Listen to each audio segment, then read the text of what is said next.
दोस्तों, आप सभी का हमारे चैनल में बहुत बहुत स्वागत है। आज मैं आपके सामने शेरलॉक होम्स की कहानियों में से एक बहुत ही मशहूर कहानी शेयर करने जा रहा हूं। शायद आप सभी बहुत ही अच्छी तरह से जानते होंगे कि जासूसी की दुनिया में शेरलॉक होम्स का नाम कितना ऊपर है, जबकि ये किरदार एकदम काल्पनिक है, लेकिन वो इतना मशहूर है कि लोग उसे वास्तविकता का जासूस मानते हैं। कहानी शुरू करने से पहले आपको बताता चलूं कि शेरलॉक होम्स की कहानियाँ सर आर्थर कैनन डॉयल ने लिखी हैं। तो चलिए बिना टाइम वेस्ट किए कहानी शुरू करते हैं। आज की कहानी का नाम है खाली मकान का रहस्य, द एम्प्टी हाउस। ये बात 1894 की है, जब सारे लंदन की फैशन परस्त दुनिया माननीय रोनाल्ड एडियर की असमान और विचित्र सी परिस्थितियों में हुई मौत से दुखी थी और इसमें पर्याप्त रुचि भी ले रही थी। पुलिस की छानबीन से इस अपराध के जो भी ब्यौरे सामने आए थे, उससे सभी लोग पहले से ही वाकिफ थे। इसमें से बहुत कुछ छुपाया भी जा चुका था। हालांकि अभियोजन का मुकदमा इतना मजबूत था कि सभी तथ्यों को सामने लाने की ज़रूरत ही नहीं पड़ी। अब केवल 10 सालों के बाद उन सभी कड़ियों को मैं फिर से जोड़ने की कोशिश कर रहा हूँ। ये अपराध अपने आप में ही रोचक था, मगर मेरे लिए ये रोचकता उस अविश्वसनीय परिणाम की तुलना में कुछ भी नहीं थी। अभी भी जब मैं इसके बारे में सोचता हूँ तो मुझे प्रसन्नता, आश्चर्य और अविश्वास की एक बाढ़ सी नज़र आती है, जिसमें मैं डूब जाता हूँ। इस चीज़ की कल्पना की जा सकती है कि शेरलॉक होम्स के साथ मेरी दोस्ती ने अपराध के क्षेत्र में मेरी दिलचस्पी बढ़ा दी थी। उनकी गैर मौजूदगी में लोगों के सामने आने वाली कई तरह की समस्याओं को ध्यानपूर्वक समझने में मैं कभी भी असफल नहीं हुआ। यहाँ तक कि कई बार अपने खुद के संतोष और उसके समाधान के लिए मैंने उन तरीकों का इस्तेमाल भी किया। हालांकि मैं सफलता से तटस्थ ही रहा, परंतु एडियर की त्रासदी के अलावा उनमें से ऐसी कोई भी चीज़ नहीं थी जिसने मुझे प्रभावित किया हो। इनकी जाँच के प्रमाण मुझे किसी ऐसे व्यक्ति या अनजाने व्यक्तियों के खिलाफ ले गए जिन्होंने जानबूझकर हत्या की हो। शेरलॉक होम्स की मौत से समाज को जो नुकसान हुआ था, मैंने उसे इतनी शिद्दत से महसूस किया जितना कि पहले कभी नहीं किया था। माननीय रोनाल्ड एडियर मैनूथ के अर्ल के दूसरे बेटे थे, जो कि उस समय ऑस्ट्रेलिया के उपनिवेशों में से किसी एक के गवर्नर थे। एडियर की मां को ऑस्ट्रेलिया से वापस लौटना पड़ा था क्योंकि उन्हें मोतियाबिंद का ऑपरेशन कराना था। वे अपने बेटे रोनाल्ड और बेटी हिल्डा के साथ 427 पार्क लेन में ही रहती थीं। ये युवा समाज के अच्छे लोगों में उठते बैठते थे और इनकी न तो किसी के साथ दुश्मनी थी और न ही इनमें कोई ख़ास गंदी आदतें थीं। इनकी सगाई क्रिस्टेयर्स की मिस एडिथ वुडेल के साथ हुई थी, मगर कुछ ही महीने पहले उनके आपसी समझौते से ये सगाई टूट गई। इस घटना ने अपने पीछे किसी भी तरह के जज्बाती निशान भी नहीं छोड़े थे। हालांकि उनकी आदतें और स्वभाव भावुकता विहीन था, इसलिए उनका बचा हुआ जीवन संकीर्ण और रूढ़िगत सामाजिकता में ही गुजरता था। इस तरह आराम की जिंदगी जीने वाले व्यक्ति की आकस्मिक मौत 30 मार्च 1894 को रात 10 या 11:20 के बीच हो गई। रोनाल्ड एडियर को ताश खेलने का शौक था, लेकिन वो ऐसे दांव नहीं लगाता था जिससे कि उसे नुकसान हो। वो बॉल्डविन, कैवेंडिश और बैकटेल ताश क्लबों का सदस्य था। ये पता चला था कि अपनी मौत वाले दिन खाना खाने के बाद उसने अंतिम वाले क्लब में ताश भी खेला था। वहीं पर उसने दोपहर में भी ताश खेला था। उसके गवाह वही लोग थे जिन्होंने उसके साथ ताश खेले, जैसे मिस्टर मरे, सर जॉन हार्डी और मिस्टर मोरान। इन्होंने बताया कि खेल बराबरी पर ही छूटा था। एडियर अधिक नहीं, शायद 5 ही पाउंड हारे थे। उसकी तकदीर ने उसका साथ दिया क्योंकि इतने नुकसान से उस पर कोई फर्क नहीं पड़ने वाला था। वो करीब करीब हर रोज किसी एक या दूसरे क्लब में ताश जरूर खेलता था और अक्सर जीत कर ही उठता था। सबूतों से ये भी जानकारी मिलती है कि कर्नल मोरान का पार्टनर बनकर उसने कुछ ही हफ्ते पहले एक ही बैठक में 420 पाउंड ग्राडफे मिलनर और लॉर्ड वालमोर से जीते थे। उसकी मौत के बाद की छानबीन से उसका इतना ही इतिहास पता चला। जिस दिन ये कत्ल हुआ उस दिन वो रात को 10 बजे ही लौट आया था। उसकी माँ और बहन उस शाम को किसी रिश्तेदार के घर गई हुई थीं। वहाँ मौजूद उसकी नौकरानी ने बताया कि उसने एडियर को दूसरी मंजिल पर सामने वाले कमरे में घुसते हुए देखा था, जिसको सामान्यतः वह अपने बैठक कक्ष के रूप में ही इस्तेमाल करता था। उस नौकरानी ने आतिशदान के जलाए जाने की आवाज़ भी सुनी और धुआं होने पर उसने खिड़की खोल दी। 11:20 तक, जब तक कि मैडम मैनूत और उनकी बेटी वापस नहीं आ गई, उसने कोई भी आवाज़ नहीं सुनी थी। शुभ रात्रि कहने की चाहत से उसने उनके बेटे के कमरे में घुसने की कोशिश की, पर दरवाज़ा अंदर से बंद था। उसके आवाज़ देने और थपथपाने पर भी भीतर से कोई जवाब नहीं आया। दूसरों की सहायता लेकर दरवाज़ा ज़बरदस्ती खोला गया। वह बेचारा युवक टेबल के पास पड़ा हुआ था। रिवॉल्वर की गोली से उसके सिर के चीथड़े उड़ गए थे, परंतु कमरे में किसी भी तरह का हथियार नहीं मिला। टेबल पर 10 पाउंड और 17 पाउंड के सोने व चांदी की कीमत वाले बैंक नोट पड़े हुए थे और ये धन छोटी छोटी गड्डियों में था। वहाँ कागज़ पर भी कुछ अंक लिखे थे और उनके सामने उसके क्लब के कुछ मित्रों के नाम भी थे। इन सब बातों से ये अंदाज़ा लगाया जा सकता है कि वो अपनी मौत से पहले ताश के खेल में हुई अपनी हार या जीत का हिसाब लगा रहा था। हालात को देखने के बाद ये मामला कुछ ज़्यादा ही कठिन लगता था। सबसे पहले तो इस बात की कोई वजह पता नहीं चली कि इस आदमी ने दरवाज़ा अंदर से क्यों बंद कर रखा था। ये भी हो सकता है कि हत्यारे ने ही ऐसा किया हो और फिर खिड़की से भाग गया हो। ये ऊंचाई लगभग 20 फीट की थी और नीचे केसर की क्यारियों के मसले जाने और घर से सड़क तक की घास की पतली पट्टी पर भी कोई निशान नहीं थे। इसका मतलब ये है कि इस आदमी ने खुद ही दरवाज़ा अंदर से बंद किया था। मगर उसकी मौत कैसे हुई? बिना निशान छोड़े कोई भी खिड़की तक नहीं पहुंच सकता था। मान लो किसी आदमी ने खिड़की से गोली चलाई, तब वो गोली असाधारण ढंग से चली होगी, तभी इसने इतनी घातक चोट की। हालांकि पार्क लेन एक बहुत ही चहल पहल वाली जगह है और इस मकान से 100 गज की ही दूरी पर घोड़ा गाड़ी का स्टैंड भी है, लेकिन किसी ने भी गोली चलने की आवाज़ नहीं सुनी। लेकिन फिर भी एक आदमी तो मरा ही था और रिवॉल्वर से एक गोली भी निकली थी। ये गोली इतनी नुकीली और घातक थी कि इससे कोई भी तुरंत ही मर सकता था। यही था पार्क लेन का रहस्य, जिसमें किसी भी कारण का अभाव नज़र आ रहा था। क्योंकि जैसा कि मैं पहले ही बता चुका हूँ, युवक एडियर की किसी से भी दुश्मनी नहीं थी और इस कमरे से धन और कीमती चीज़ें भी हटाने की कोशिश नहीं की गई थी। सारा दिन मैं इन्हीं तथ्यों को अपने दिमाग में उलटता पलटता रहा और किसी ऐसे विचार पर पहुंचने की कोशिश कर रहा था जो कि इन्हें आपस में मिला सके। मैं ये जानता हूं कि इस मामले में मैंने बहुत ही कम प्रगति की है। शाम को 6 बजे मैं टहलता हुआ पार्क लेन के आखिर में ऑक्सफोर्ड स्ट्रीट तक आ पहुंचा। ये वही मकान था जिसे देखने में पहले भी आ चुका था। एक लंबा पतला सा आदमी जिसने रंगीन चश्मा लगा रखा था। मेरे अनुमान से वह सादे कपड़ों में कोई जासूस ही था और अपनी ही कोई कहानी सुना रहा था। मैंने पास जाकर उसे सुना, पर उसका आकलन मुझे बिल्कुल बेहुदा लगा। इसलिए निराश होकर मैं वापस मुड़ा।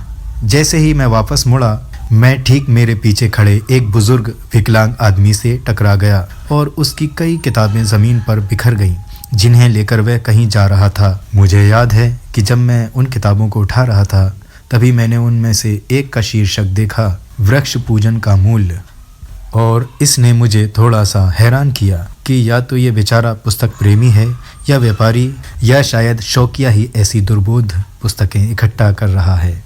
मैंने इस दुर्घटना के लिए उससे माफ़ी मांगी, पर ऐसा लग रहा था कि जिन किताबों के साथ मैंने दुर्व्यवहार किया वे उसके लिए बहुत ही महत्वपूर्ण थीं। गुस्से में गुर्राता हुआ वह दूसरी ओर मुड़ गया और मैंने देखा कि उसकी सफ़ेद गलमुच्छें लोगों की भीड़ में कहीं खो गईं। 427 पार्क लेन की मेरी छानबीन, जिसमें कि मेरी भी रुचि थी, ने अब मेरी समस्या को थोड़ा स्पष्ट कर दिया था। इस मकान के चारों ओर एक दीवार और एक रेलिंग थी। इसकी ऊंचाई 5 फीट से अधिक नहीं थी और किसी भी आदमी के लिए इसे फांदकर बगीचे में जाना कोई मुश्किल नहीं था। पर खिड़की तक पहुंचना आसान नहीं था, क्योंकि वहां पानी का पाइप तक नहीं था जिससे कि किसी आदमी को चढ़ने में मदद मिले। सबसे आश्चर्य की बात तो तब हुई जब मैं किंगस्टन पहुंचा। मुझे अपने अध्ययन कक्ष में पहुंचे हुए अभी 5 मिनट भी नहीं हुए थे, तभी मेरी नौकरानी मुझे बताने आई कि कोई आदमी मुझसे मिलने आया था। मुझे आश्चर्य तब हुआ जब मैंने देखा कि वह आदमी कोई और नहीं, वही बूढ़ा है। जो किताबें इकट्ठी कर रहा था और उसके हाथ में कम से कम 1 दर्जन किताबें थीं। उसने अपनी टूटती हुई अपरिचित आवाज़ में पूछा, आप मुझे देखकर चकित हैं सर? मैंने स्वीकार किया कि हाँ, मैं वाकई में चकित हूँ। मेरे पास भी दिमाग है और जब मैंने आपको उस घर में घुसते हुए देखा तब मैं पीछे से लंगड़ाता हुआ आ गया। मैंने सोचा कि मैं अंदर आ जाऊं और उस भले आदमी को देखूं और बताऊं कि यदि मेरा व्यवहार थोड़ा रूखा था तब भी मेरा मतलब आपको नुकसान पहुंचाने का नहीं था और आपने जो किताबें मुझे उठाकर दी थीं उसके लिए मैं आपका एहसानमंद हूं। मैंने कहा, आपने बहुत तकलीफ़ उठाई। क्या मैं जान सकता हूं कि आपको कैसे पता चला कि मैं कौन हूं? जी हाँ सर, मैं आपको जानता हूं। मैं आपका ही पड़ोसी हूं। चर्च स्ट्रीट के कोने पर किताबों की एक मेरी छोटी सी दुकान है और मुझे यकीन है कि आपको वहां देखकर मुझे बहुत ही खुशी होगी। आपको वहां बड़ा सुकून मिलेगा सर। यहाँ मेरे पास कुछ किताबें हैं, जैसे British birds, the Holi war kettles. आप इन्हें रख सकते हैं। केवल 5 खंडों में ही आपकी अलमारी का दूसरा खाना भर जाएगा। पर यह बहुत ही अस्त व्यस्त है, क्यों है ना? मैंने अपना सिर पीछे की ओर घुमाया और अलमारी की ओर देखा। जैसे ही मैं वापस मुड़ा मैंने देखा कि शेरलॉक होम्स मेरी पढ़ने वाली टेबल के बगल में खड़े हुए मुस्कुरा रहे थे। मैं तुरंत खड़ा हो गया और आश्चर्य से उनकी तरफ कुछ सेकंड तक देखता ही रहा और मुझे ऐसा लगा कि मैं बेहोश हो जाऊंगा। ऐसा अनुभव मुझे जीवन में पहली और आखिरी बार हुआ था। वाकई मेरी आंखों के सामने एक गुबार सा छा गया था और जब ये साफ हुआ तब मैंने महसूस किया कि मेरे कॉलर के बटन खोले जा चुके थे और ब्रांडी के बाद वाला तीखा स्वाद मेरे होंठों पर पड़ा हुआ था। होम्स मेरी कुर्सी पर झुका हुआ था और उनके हाथ में उनका मुखौटा था। जो आवाज़ मुझे अच्छी तरह से याद थी, उसी आवाज़ में उन्होंने कहा, प्रिय वाटसन, मैं तुमसे 1000 बार माफ़ी मांगता हूँ। मुझे इस बात का अंदाज़ा नहीं था कि तुम पर इतना अधिक असर होगा। मैंने उसे अपनी बाहों में भर लिया। मैं रो पड़ा। होम्स, क्या वाकई आप हैं? क्या आप सचमुच ज़िंदा हैं?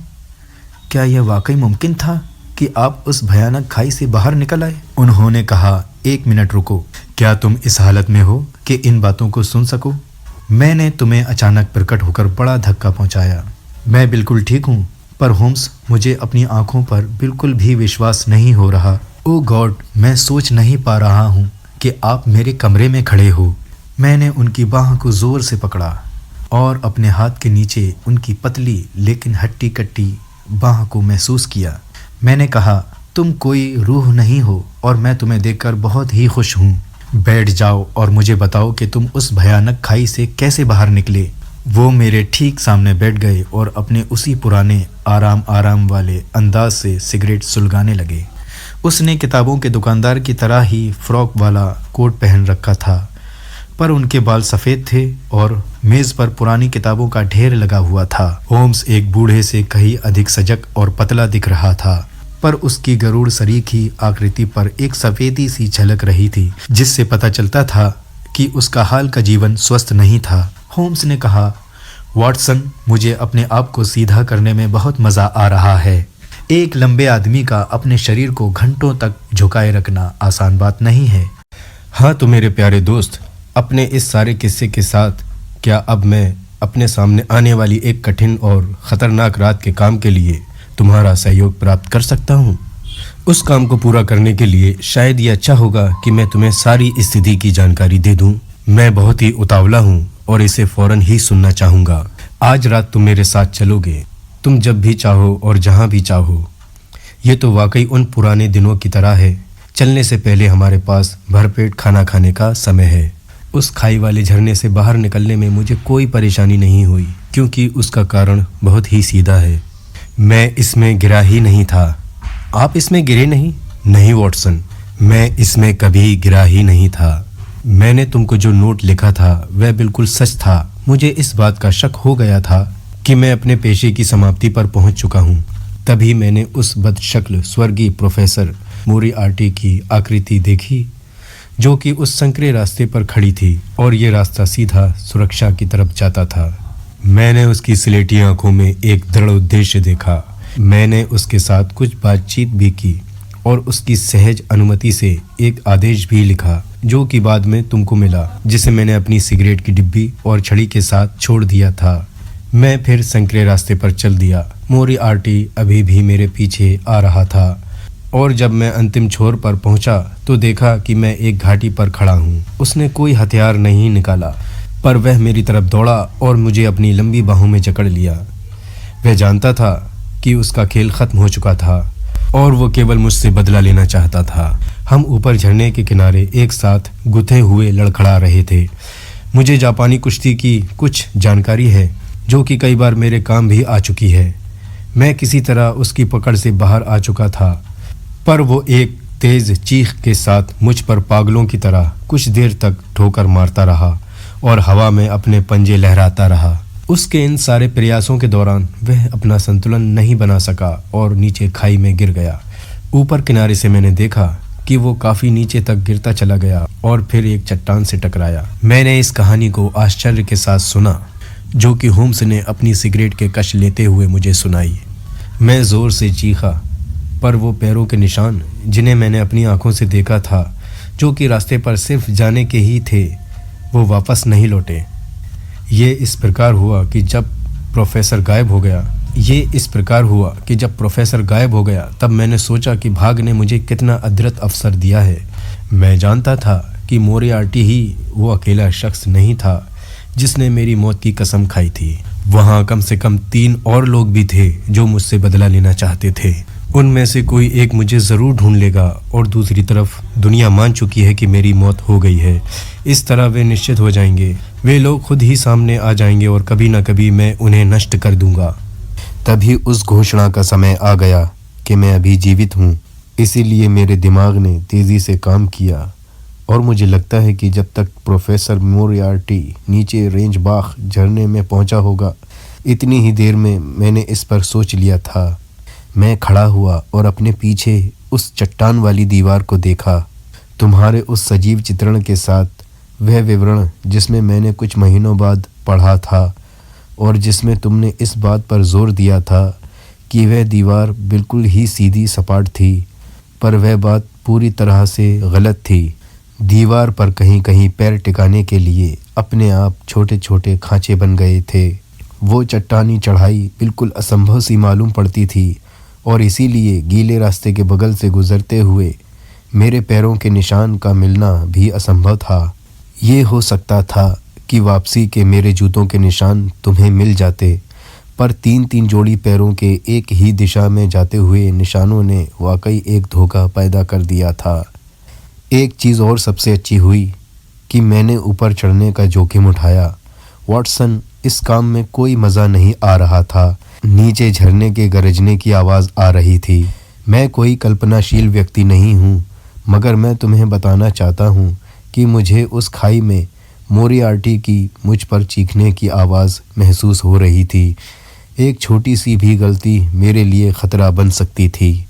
कई बार मेरे हाथों से घास का गुच्छा आया या मेरा पाँव भीगे हुए चट्टानों के खाँचों से फिसला और मुझे लगा कि मैं गया, पर मैंने ऊपर चढ़ने के लिए संघर्ष किया और कई फीट नीचे की चट्टान पर पहुंच गया, जो कि मुलायम हरी काई से भरी हुई थी और जहां मैं दिखाई न देकर बहुत ही आराम की हालत में लेट सकता था।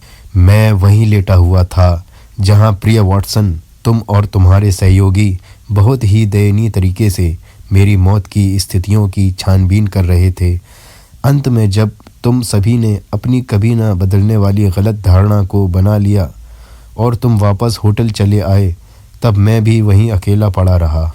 मैंने सोचा कि मैं अपने रोमांचकारी कारनामों की समाप्ति पर पहुंच चुका हूं, लेकिन एक बिना उम्मीद वाली घटना ने मुझे दिखाया कि अभी भी मेरे लिए कुछ आश्चर्यजनक चीज़ें बची हुई हैं।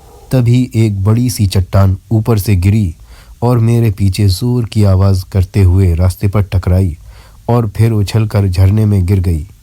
1 मिनट के लिए तो मुझे लगा कि ये दुर्घटना थी, पर अगले ही पल मुझे अंधेरे आसमान की तरफ एक आदमी का सिर दिखाई पड़ा और फिर एक दूसरा पत्थर वहीं पर गिरा जहां मैं लेटा हुआ था।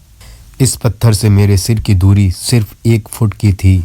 इसका मतलब बिल्कुल साफ था, मोरियार्टी अकेला नहीं था, उसका पूरा गिरोह था और यहाँ तक कि एक झलक ने ही मुझे दिखा दिया कि इस आदमी का गिरोह कितना ख़तरनाक था।